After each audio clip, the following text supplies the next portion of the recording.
একটি সমবাহু ত্রিভুজের অন্তবৃত্ত ও পরিবৃত্তের ক্ষেত্রফলের অনুপাত কত? তো আমাকে আগে জানতে হবে কোনটা অন্তবৃত্ত কোনটা পরিবৃত্ত। দেখো এটা একটা ত্রিভুজ, এটা একটা ত্রিভুজ, তাই তো?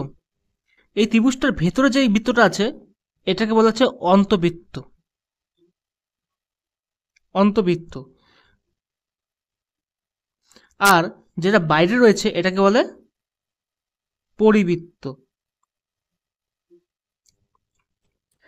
তাহলে এই অঙ্কটা আমরা কিভাবে করব? যদি ক্ষেত্রফল বের করতে হয় নিশ্চয়ই আমাদের এইখান থেকে এই ব্যাসার্ধ বের করতে হবে, আর ছোট বৃত্তের ব্যাসার্ধ মানে অন্তবৃত্তের ব্যাসার্ধ, আর এইখান থেকে বড় বৃত্তের ব্যাসার্ধটা বের করতে হবে। তার জন্য একটা সূত্র আছে সমবাহু ত্রিভুজের ক্ষেত্রে। তো সূত্রটা চলো দেখে নিই।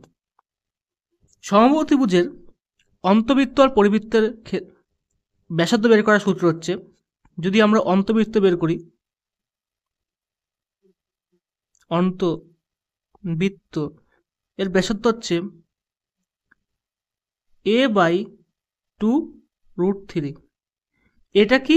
এটা হচ্ছে সমবাহু ত্রিভুজের বাহু।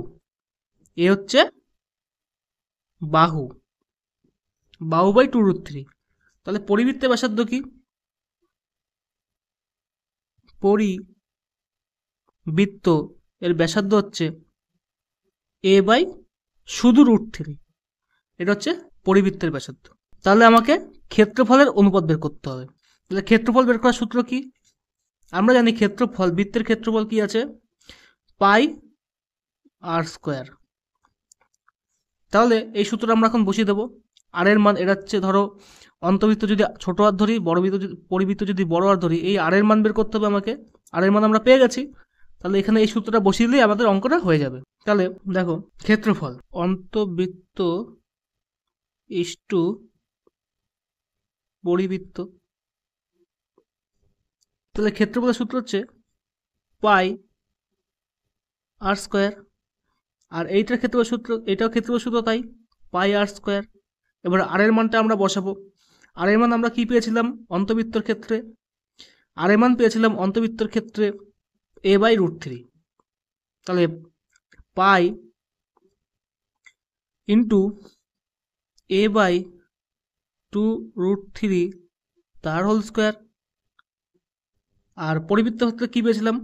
পরিবৃত্তের ক্ষেত্রে আমরা পেয়েছিলাম a/√3। সুতরাং পাই ইন্টু a/√3 আর এর মান তার হোল স্কোয়ার। এবার দেখা যাচ্ছে যে আমরা পাই কেটে দিতে পারবো, পাইটা কমন যাচ্ছে, সুতরাং পাইটা আমরা কেটে দেবো, যেহেতু মাঝখানে ইস টু আছে। এখানে আমরা কি করব? তাহলে দেখো এখানে কি হচ্ছে, এখানে হচ্ছে a² বাই 2a² 4 এবং √3² হচ্ছে শুধু 3 ইস টু। তাহলে এখানে কি হচ্ছে দেখো, আবার a² বাই √3² কি হবে? শুধু 3, √3 মানে গুণ হচ্ছে √3 সমান 3 হয়, রুটটা উঠে গিয়ে শুধু 3 হয়। এটা এখানে তৈরি, এখানে বসানো হয়েছে। ঠিক আছে, তাহলে আমরা কাটাকুটি করতে পারি। কি দিয়ে কাটাকুটি যাবে দেখো, এখানে a² যাচ্ছে, এখানেও a² কাটাকুটি যাচ্ছে, এইখানে 3 যাচ্ছে, এখানে 3 যাচ্ছে। তাহলে কি পড়ে থাকলো? পড়ে থাকলো 1/4, আর এখানে হচ্ছে 1 ইস টু আছে। ইস টু আছে মানে কি? কোনাকুনি গুণ হবে। কোনাকুনি গুণ হলে কি হচ্ছে? তাহলে এটা থাকছে 1:4। এটা হচ্ছে অ্যান্সার।